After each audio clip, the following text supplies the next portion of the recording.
Parshas Vayishlach, third year of Parshas Vayishlach. Try not to say over the same share as we did the last 2 years, but truthfully there's so much to talk about, and I think most of the time in preparing for this year for me is to try to process of eliminate what we should rule out. There's so much to say and so much to learn, but here's what we picked for this week of this year. Vayira Yaakov ma'od, vayetzaloi, vayachatz es ha'om asher itoi, v'yesatzoin, v'yesabokav agmal mishnei machan. Yaakov Avinu was coming to his meeting, his getting ready to do battle with Esav, what he anticipated would be a battle. And Yaakov Avinu said like this: Im yavoy Esav el hamachana ha'achatz v'yikohu. If Esav will come and he will smite one of the machanos, v'hoya hamachane hanishar lifleita. The other machana will be saved. And then Yaakov Avinu had another bakasha. Yaakov Avinu asked, Hatzileni no miyad ochi miyad Esav. Save me from the hands of my brother, of Esav, ki arei amechi asai, the whole thing. Yaakov Avinu asked, Hatzileni no. So we know, the Gemara, Brachas, Daf Daled, Amud Aleph, that Hashem told Yaakov in last week's Parsha, V'hinei onachi imach, Ushmarticha, I'm going to watch over you. So what was Yaakov Avinu afraid of here? Yaakov Avinu was asking, Hatzileni no, save me, miyad ochi, miyad Esav. Well, we know that when Yaakov Avinu in last week's Parsha, Kodesh Baruch Hu said, Ushmarticha, I'm going to watch you, I'm going to watch over you. Why was Yaakov Avinu afraid? So we know, Rashi gives a teretz, that Shema Yigron Machet. Yaakov Avinu was afraid, if we could even talk about Chatoim in the same sentence as the Avos, but Yaakov Avinu was afraid that Lefi, his Madrega, maybe Shema Yigron Machet, maybe there was a reason that Esav should be able to do battle with him and maybe win. So firstly, let's ask a question. With Rashi's teretz, with the teretz of Shema Yigron Machet, don't we know, bitachon means that even if someone has chatoim, look at every person, every human being, a person has chatoim, and even if a person feels he does so many chatoim that a person is a rasha, you know what, you're still supposed to have bitachon. Why Shema Yigron Machet would you have to start saying Hatzileni no? You should still have bitachon. Let's say you did an avera, let's say a person did a lot of averas, let's say a person did averas even where he's called a rasha, still a person is supposed to have bitachon. And we know the way it works is, it's brought down in many Svarim, that the more bitachon a person has, the more Yeshuas you bring on yourself. It's a direct, we can't get into that whole thing right now, we don't have the time, but that's the way bitachon works. The more bitachon a person has, the more it works that way with bitachon, emunah. If you believe in HaKadosh Baruch Hu that He's the one who supports you, and nobody could take anything away from you, and no one in business could steal something from you. If you taka bal bitachon, if you taka bal emunah, the way it works, and again we can't get into the whole thing of how it works right now. It happens to be very interesting. It's a whole muzah shmuz in itself. But the way it works is the more bitachon you have, the more Yeshua you have. So what's going on with Yaakov Avinu? Why is Yaakov Avinu asking this request now? The Ramban says in the Sefer Amuno Bitachon on the pasuk of Betach Bashem V'asei Toiv. The pasuk says Betach Bashem, have Bitachon Hashem V'asei Toiv. Zok the Ramban and Amuno Bitachon that first Betach Bashem, no matter what, even if you never did anything good yet. The pasuk says Betach Bashem V'asei Toiv. V'asei Toiv comes after Betach Bashem. In other words, even if up until now you haven't been so good and you've been doing things wrong, still Betach Bashem V'asei Toiv. Yaakov was also Yisrael. So Yaakov, so there we have the question, why is Yaakov Avinu asking this request now? Yaakov should be Baiteach now for Chesed Hashem. And why was Yaakov Avinu, when we talk about Shema Yigron Machet, so Yaakov Avinu we're saying that Yaakov Avinu is saying that I can't have the right amount of bitachon now, Shema Yigron Machet. So if Yaakov Avinu is afraid, and if we talk to look Pashup Pshat Shema Yigron Machet, where should we be? What should we be thinking? I mean, what we should probably be pretty scared if Yaakov Avinu and this whole idea of bitachon. So Yaakov Avinu, another thing, we see over here, when Yaakov Avinu was saying this whole thing about Tzileinina, he said like this: "Ve'ato amarta eitev eitivimach, v'samtia zaracho kechol hayom." So HaKadosh Baruch Hu told, he said, "You said that you're going to make my children, my offspring, the descendants would be kechol hayom." Do you know that this bracha gufa of the Samti Azarachot Kechol Hayom was not given to Yaakov Avinu? Yaakov Avinu was given Ka'afar Haaretz. There's also Kekochle Hashemayim, but Kechol Hayom, that was a bracha given to Avram Avinu. So why was Yaakov Avinu coming when he's coming to HaKadosh Baruch Hu and he's saying, you promised me? He's using the bracha that was given to Avram Avinu. What's pshat in that? So Nesiv Shalom explains in the following way. He says, I'll repeat the derech of the Ramban on our Parsha, in our last week's Parsha and this week's Parsha, the Ramban has a whole thing of Maisa of Simon Labanim. That in this case, the battle of Yaakov and Esau that's taking place in our Parsha is a siman, Maisa of Simon Labanim. It's a siman of the Melchemes HaYetzer that we have, that we discussed last week, that Esau represents the Yetzer Hara. Once we say that right now the battle is the Melchemes HaYetzer, now we can understand what Yaakov Avinu was afraid of. Avada we know, but again, Gashmias, Yaakov Avinu was not afraid of at all. Yaakov Avinu was a bigger Baal B'tochen than any of us could ever hope to dream to be.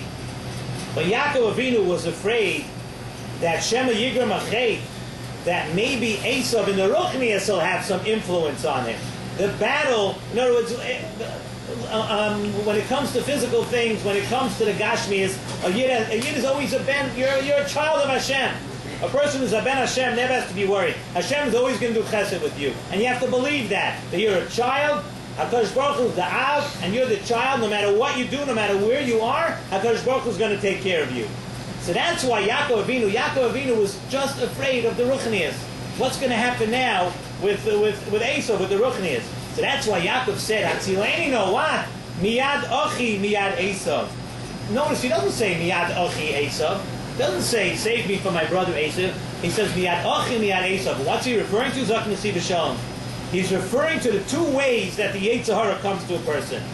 The first way Yetzer Hara comes is that he comes as an Esau. He just tried to push it, make you do Averis Gasas. First he comes as an Esau, tries to make you do blatant Averis. Makes you be Ivory Surim. That's the Esau. But then there's the Achi. What does the Achi do? Someone comes to you like a brother. He comes to you as a friend, and you know what he does? He mixes into your Torah v'Avodah. Not telling you to do Isurim, but he's telling you when you do something right, when you learn Torah, when you have a Seder, he mixes in. You have a Seder, sit there with the BlackBerry the whole time. Sit there when you're trying to do, when you're davening, walk out of shul in the middle, talk during Chazarat HaShatz, learn during Chazarat HaShatz, learn during Kriyas Torah. He tries to get you to do all the things, just that the mitzvah, I'm just trying to put it on our own level, that the mitzvah should not be a complete mitzvah. And then he tries to make it with distractions. He wants to taint your learning and your davening. So the only thing is a little question on that.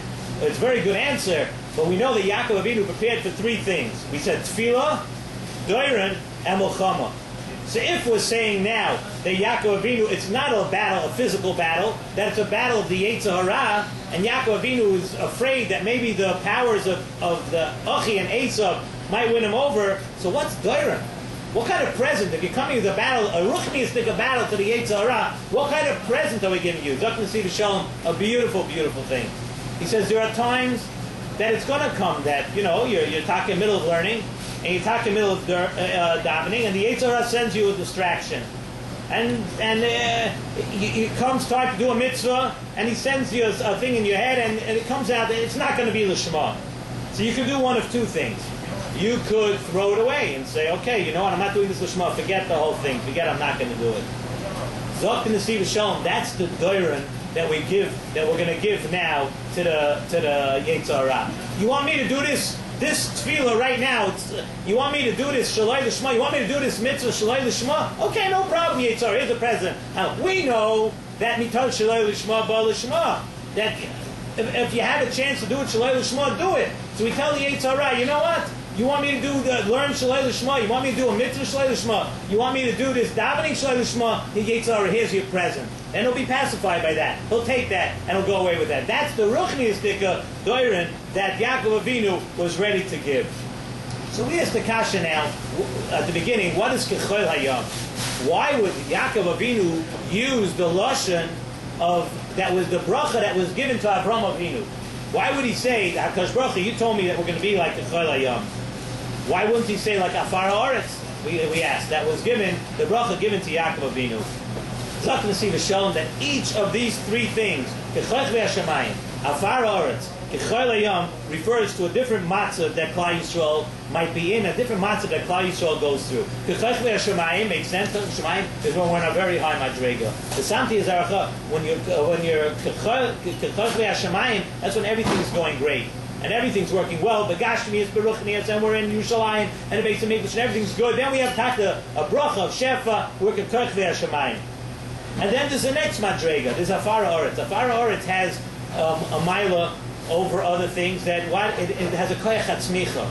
It's still able to give forth. Dirt, you're able to plant something, and you get something else through that. But Chol Hayam has none of that. Chol Hayam, so to speak, is dead. So what's this? Yaakov Avinu is asking for bracha that we should be. You told me we're going to be like Chol Hayam. The answer is that Chol Hayam might seem like it's dead, but it serves a very, very important purpose. What's the purpose of the Chol Hayam? The Chol Hayam stopped the water from totally swamping over the entire dry land. The Chol Hayam, it looks like it's sitting there doing nothing. Nothing's growing from it. It's just sitting there. But if not for the Chol Hayam, everything would be swamped over. Everything would just be flooded. So that's what Yaakov Avinu is asking now. There's going to come a time of Golus. There's going to come a time today where the koyach of Esav is so strong that it's going to swamp us over. It's going to run us over. So Yaakov Avinu is asking, when the Yetzer Hara comes to fight us, the Samti is Arachok Kechol Hayam, HaKadosh Baruch Hu, you told us that you're going to stop the Yetzer Hara. You're going to stop those koyachas before it totally swamps us over and we're hopeless. And we can't do anything anymore. That's the thing. The Samti Yaakov Avinu was saying, HaKadosh Baruch Hu, you told us that's the battle of the Yetzer Hara. You told us you're going to stop the Yetzer Hara right there. You're not going to let it swamp us over. And that's what Yaakov Avinu was asking for the future times of Golus. Sometimes we feel today, if you look around, you see what's going on in the world today. We see the doiris, what's happening, what's going on out. The world, the corruption and the sinas chinam and everything that's going on. And sometimes we look around and we might say, it's hopeless. It's hopeless. What are we going to do already? How's Mashiach ever going to come? How are we going to come? People are the sinas chinam. People are talking lashon hara about each other. People are killing each other in business. They're beretting each other. There's bits of Torah. Well, you can go down the list of everything that's going on. We're missing Gedolim. We don't have who to look up to anymore. Forget it. We can't do this anymore. Sometimes you want to give up and you want to say it's impossible to go on. Here's where the hope is. The Samti is Archa Kechol Hayam. HaKadosh Baruch Hu told us that it's going to be, before it's too late, it's going to stop. HaKadosh Baruch Hu is going to it's going to stop it. It will never swamp us over. And I was thinking also, that's also Pshat. Another thing that could give us confidence in the Parsha. Then one thing we always know, once we're learning like the Ramban, and we say, Maisa Avos Simon Labanim, and everything that happens in this Parsha is for us also. Look what it says in the Parsha. V'hoya hamachane hanishar lefleita. That there's going to be inquisitions, and there's going to be a Holocaust, and there's going to be a spiritual Holocaust, where what percentage of Klal Yisrael is intermarrying today? What percentage of Yidden and Eretz Yisrael, you go to them, you say, forget about listening to the Shir. Who is Avraham Avinu? I don't know. What's Shema Yisrael? They have no idea. It looks hopeless. It looks like that the koyach of the Yetzer Hara, besides the physical tzaras that we've gone through, the koyach of the Yetzer Hara could swamp us over, could totally take us over. But no, the Torah tells us, V'hoya hamachan anisha lefleita. And I heard this week over that during the last year of the Chafetz Chaim's life, they went to the Chafetz Chaim, and they asked the Chafetz Chaim, they say over from the Chafetz Chaim, that the last few years of the Chafetz Chaim's life, and it's said over by Gedolim, that the last few years of the Chafetz Chaim's life, whatever he was saying Baruch HaKodesh.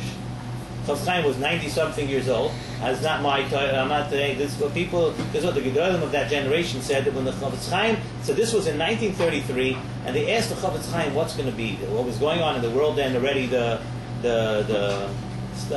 hatred of the Yidden. The Yidden were in a lot of trouble then already. Plus the Maskirim. There was so much going on. And the Yisrael, so the Chavetz Chaim said this. V'hoya amachan anishar l'fleita. So they asked the Chavetz Chaim, who's the machan anishar? Where's it going to be? Because Chavetz Chaim said a lot of things about predicting what's going to happen in Europe, that millions of Yidden would be killed. What was the V'hoya hamachan anishar l'fleita? The Chavetz Chaim brought down a pasuk from the Haftorah. The pasuk says that B'tzion, at the last stop of Yidden. I was listening to the thing. I thought they were definitely going to say that the last stop is for sure in America is going to be, but hate to disappoint all of us. But the Chavetz Chaim said that it's going to be in Eretz Yisrael. The pasuk says B'tzion. That's where it's going to be. But that gives us confidence. First of all, the Samti Azarachel Kechol Hayom, Yaakov Avinu specifically used the bracha of Avram Avinu and V'hoya Hamachana Anishar L'Fleita. And let's hope in Hashem that it'll be soon that we'll Taka be saved and Taka bring Mashiach.